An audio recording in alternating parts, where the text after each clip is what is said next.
আসসালামু আলাইকুম। এখনকার সংবাদে আপনাদেরকে স্বাগত জানাচ্ছি।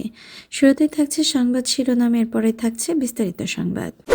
7 কলেজ শিক্ষার্থীদের ঢাকায় অবরোধ কর্মসূচি। সুরের লকারে 1 কেজি স্বর্ণ, 1.5 লাখের বেশি ডলার। আওয়ামী লীগ নেতা জাহিদুল হত্যায় জামিন পেয়ে আবার জড়ালেন খুনে। আরও 6 জিম্মি মুক্তি পাবেন। উত্তর গাজায় ফিরবেন ফিলিস্তিনিরা। এবং সবশেষে ট্রাম্প প্রেসিডেন্ট থাকলে ইউক্রেন সংকট এড়ানো যেত। পুতিন। এই ছিল এখনকার মতো সর্বশেষ সংবাদ শিরোনাম। এবারে সরাসরি বিস্তারিত সংবাদে চলে যাচ্ছি। ঢাকা বিশ্ববিদ্যালয়ের উপাচার্য অধ্যাপক মামুন আহমেদের পদত্যাগ এবং শিক্ষার্থীদের ওপর হামলার বিচারে দাবিতে সোমবার 27 জানুয়ারি সকাল 9টা থেকে বিকেল 5টা পর্যন্ত অবরোধ কর্মসূচি ঘোষণা করেছেন 7 কলেজের শিক্ষার্থীরা।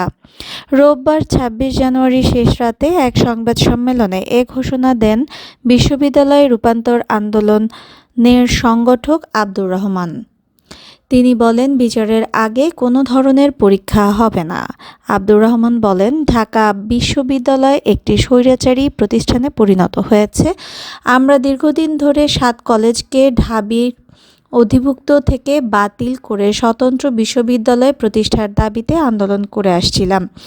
তিনি আরও বলেন, চলতি শিক্ষাবর্ষ থেকেই স্বতন্ত্র বিশ্ববিদ্যালয়ের অধীনে ভর্তি পরীক্ষা নেওয়ার দাবি ছিল আমাদের, কিন্তু ঢাকা বিশ্ববিদ্যালয় তা করেনি। উল্টো ধারণ ক্ষমতার চেয়েও বেশি শিক্ষার্থী ভর্তির জন্য বিজ্ঞপ্তি প্রকাশ করেছে। তিনি আরও বলেন, আমরা এসব নিয়ে স্মারকলিপি দিয়েছি। সবশেষ বিশ্ববিদ্যালয় প্রভিসি শিক্ষা আমাদের শিক্ষার্থীদের সঙ্গে অশোভন আচরণ করেছেন। এর প্রতিবাদে গণতন্ত্র ও মুক্তি তোরণের নিচে অবস্থানকালে ঢাবি শিক্ষার্থী ও পুলিশ সম্মিলিতভাবে 7 কলেজ শিক্ষার্থীদের ওপর হামলা চালায়। 7 কলেজকে নিয়ে স্বতন্ত্র বিশ্ববিদ্যালয় ঘোষণা করতে হবে এমন দাবি জানিয়ে আব্দুর রহমান আরও বলেন, শিক্ষার্থীদের ওপর হামলার বিচার করতে হবে। ঢাকা বিশ্ববিদ্যালয় প্রভিসি মামুন আহমেদের বিচার করতে হবে।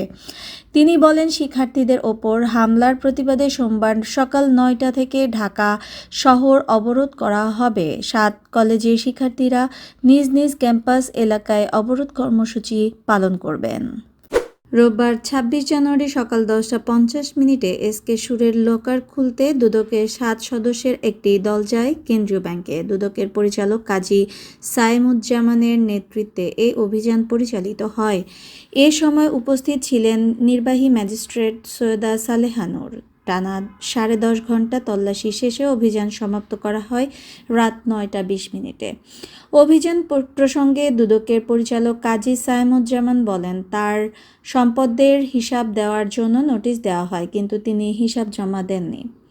এজন্য আমরা তার সম্পদ অনুসন্ধানের জন্য তার বাসায় অভিযান চালাই। তিনি বলেন, অভিযানে তথ্য পাওয়া যায় তার বাংলাদেশ ব্যাংকের লকারে মালামাল রয়েছে।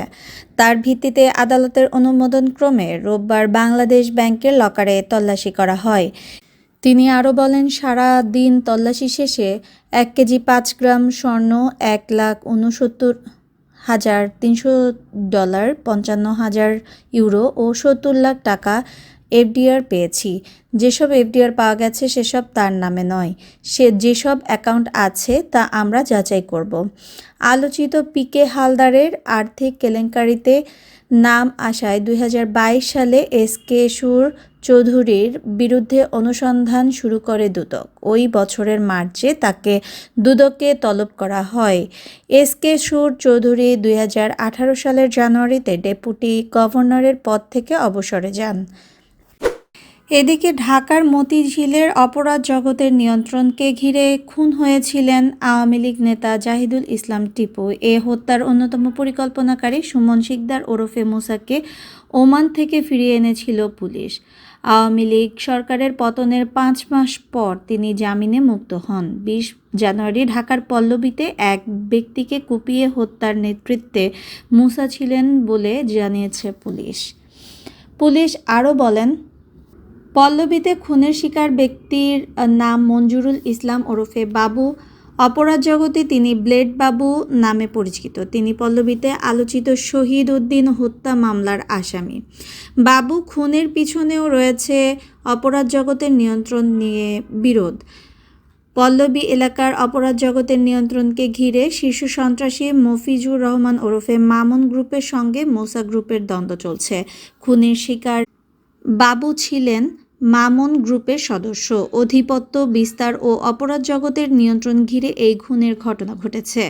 দেশের বাইরে থেকে মিরপুর অঞ্চলের অপরাধ জগৎ নিয়ন্ত্রণকারীদের একজন হলেন মামুন। মঞ্জুরুল ইসলাম বাবু হত্যায় নাম আসা সুমন শিকদার ওরফে মুসা মতিঝিলের আওয়ামী লীগ নেতা জাহিদুল ইসলাম টিপু হত্যার মামলার আসামি। সম্প্রতি তিনি জামিনে মুক্ত হয়েছেন। বাবু হত্যার মামলার শুরুতে তদন্ত করে পল্লবী থানা পুলিশ। মামলার প্রথম তদন্ত কর্মকর্তা পল্লবী থানায় উপপরিদর্শক SI তহিদুজ্জামান প্রথম আলোকে বলেন, মঞ্জুরুল ইসলাম বাবু হত্যায় নাম আসা সুমন শিকদার ওরফে মুসা মতিঝিলের আওয়ামী লীগ নেতা জাহিদুল ইসলাম টিপু হত্যার মামলার আসামি। সম্প্রতি তিনি জামিনে মুক্তি হয়েছেন।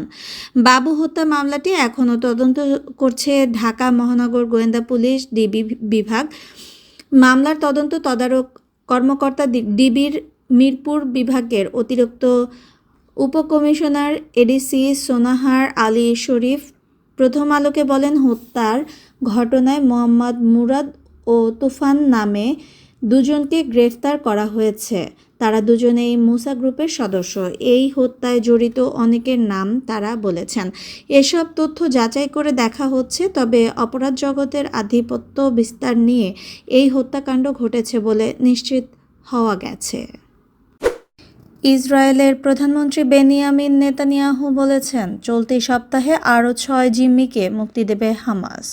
ফিলিস্তিনি স্বাধীনতাকামী সশস্ত্র সংগঠন হামাসের সঙ্গে আলোচনার পর গতকাল রোববার রাতে নেতানিয়াহু এ তথ্য জানান। ইসরায়েলের প্রধানমন্ত্রীর কার্যালয় থেকে দেওয়া এক বিবৃতিতে বলা হয়, উল্লিখিত 6 জিম্মির মধ্যে 3 জনকে আগামী বৃহস্পতিবার মুক্তি দেওয়া হবে আর বাকি 3 জনকে মুক্তি দেওয়া হবে আগামী শনিবার। বিবৃতিতে আরও বলা হয়, ইসরায়েলি প্রধানমন্ত্রী এ বিষয়ে আবার বলেছেন, চুক্তির কোনো ধরনের লঙ্ঘন সহ্য করা হবে না, ইসরায়েল করবে না। গাজায় থাকা সব জিম্মিকে জীবিত ও মৃত ফেরত আনার জন্য ইসরায়েল সরকার কাজ চালিয়ে যাবে। বাস্তুচ্যুত ফিলিস্তিনিদের আজ সোমবার থেকে উত্তর গাজায় ফেরার অনুমতি নেতানিয়াহু দেবেন বলে বিবৃতিতে উল্লেখ করা হয়। যুদ্ধবিরতি চুক্তির মধ্যস্থতাকারী দেশ কাতারের পররাষ্ট্র মন্ত্রণালয়ের বিবৃতিতে বলা হয়, বাস্তুচ্যুত ফিলিস্তিনিদের আজ সকাল থেকে উত্তর গাজায় ফিরতে দেবে ইসরায়েল। বাস্তুচ্যুত লাখো ফিলিস্তিন এখন উত্তর গাজায় ফেরার অপেক্ষায় আছেন। 2023 সালের 7 অক্টোবর ইসরায়েলে হামলা চালায় হামাস। এই হামলায় 1200 জন নিহত এবং তারা প্রায় 250 জনকে জিম্মি করে গাজায় নিয়ে যায়। সেদিন থেকেই গাজায় নির্বিচার হামলা শুরু করে ইসরায়েল। গাজায় 15 মাসের ইসরায়েলি হামলায় 47,000-এর বেশি ফিলিস্তিন নিহত হয়। আহত লাখো ফিলিস্তিন ইসরায়েলি হামলায় গাজা উপত্যকা ধ্বংসস্তূপে পরিণত হয়েছে। 19 জানুয়ারি গাজায় বহুল প্রতীক্ষিত যুদ্ধবিরতি শুরু হয়। চুক্তির আওতায় ইসরায়েলি জিম্মিদের মুক্তি দিচ্ছে হামাস, বিনিময়ে কারাবন্দী ফিলিস্তিনিদের মুক্তি দিচ্ছে ইসরায়েল। রাশিয়ার প্রেসিডেন্ট ভ্লাদিমির পুতিন দাবি করেছেন, ডোনাল্ড ট্রাম্প ওই সময় যুক্তরাষ্ট্রের প্রেসিডেন্ট থাকলে ইউক্রেন সংকট ঠেকানো যেত। তিনি বলেছেন, যুক্তরাষ্ট্রের নতুন প্রেসিডেন্টের সঙ্গে এই সংকট নিয়ে আলোচনা করতে প্রস্তুত তিনি। গত শুক্রবার রাশিয়ার একটি টেলিভিশনকে দেওয়া সাক্ষাৎকারে পুতিন কথা বলেন। ট্রাম্প দীর্ঘদিন ধরেই দাবি করে আসছেন, তিনি ক্ষমতায় থাকলে ইউক্রেন যুদ্ধ হতো না। বিষয়টি নিয়ে শুক্রবার প্রথমবারের মতো ট্রাম্পের সুরে কথা বলেন পুতিন। 2022 সালের ফেব্রুয়ারিতে ইউক্রেনে অভিযান চালানোর আদেশ দেন পুতিন। এ বিষয়ে ইঙ্গিত করে তিনি সাক্ষাৎকারে বলেন, আমি ট্রাম্পের সঙ্গে একমত যে 2020 সালে যদি তার ক্ষমতা ছিনিয়ে নেওয়া না হতো, তাহলে 2022 সালে ইউক্রেনে যে সংকট দেখা দিয়েছিল তা হয়তো হতো না। দ্বিতীয় দফায় প্রেসিডেন্ট নির্বাচিত হওয়ার আগে ট্রাম্প বলেছিলেন তিনি একদিনে ইউক্রেন যুদ্ধ বন্ধ করতে পারবেন, কিন্তু প্রেসিডেন্ট হওয়ার পর এই সমস্যা সমাধানে তার ইউক্রেন ও রাশিয়া বিষয়ক বিশেষ দূত কেইথ কেলককে ১০০ দিন সময় দিয়েছেন।